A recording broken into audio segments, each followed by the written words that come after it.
It's mid-August and it's typical summer weather in the UK.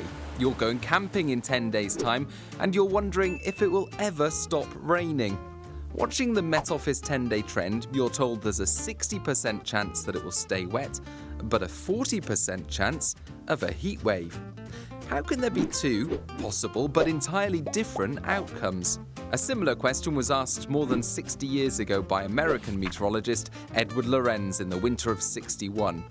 Whilst running simulations of 12 weather variables using a basic computer model, Lorenz wanted to rerun a simulation. To save time, he started from halfway through the simulation instead of the beginning and input the numbers from halfway through a previous printout.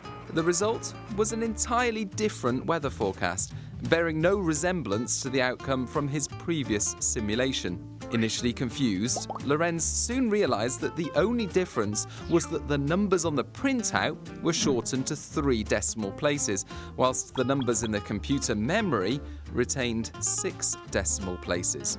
This tiny difference at the start of his revised simulation was enough to eventually generate entirely different weather patterns. This is chaos theory, the idea that tiny changes in initial conditions will escalate into much bigger differences in the future.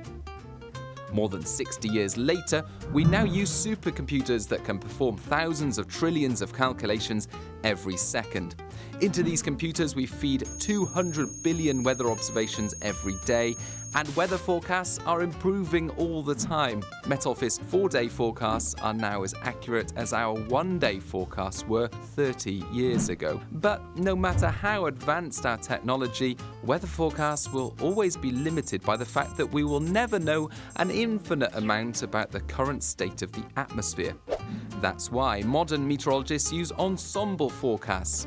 Supercomputers don't just run one simulation of the future anymore, they now run an ensemble of dozens of simulations. Each time, a small change in initial conditions is made. We can then see what the most likely outcomes are and how sensitive the forecast is to subtle differences towards the start. Sometimes the outcomes are all very similar despite those initial differences. We are then able to say we have high confidence in the forecast, or that a particular outcome is highly likely. Sometimes the outcomes are very different. We then have less confidence in the forecast. Often we can identify the feature at the start of the forecast that causes the uncertainty.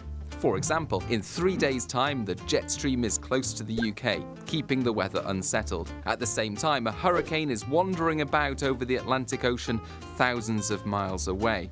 The hurricane won't directly impact the UK, but 40% of model projections show the hurricane pushing the jet stream to the north of the UK by day 7, allowing hot air to arrive from the south.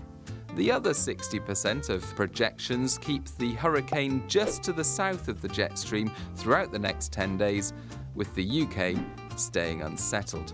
A subtle difference in the position of an Atlantic hurricane in 7 days' time will ultimately decide whether or not it will rain on your tent later next week. Whilst you might need to be aware of both possible outcomes for now, the good news is that it may not be long until the track of the hurricane and its downstream impacts become clearer. The best advice in these kinds of situations is to stay up to date with Met Office forecasts via the website, app, and social media.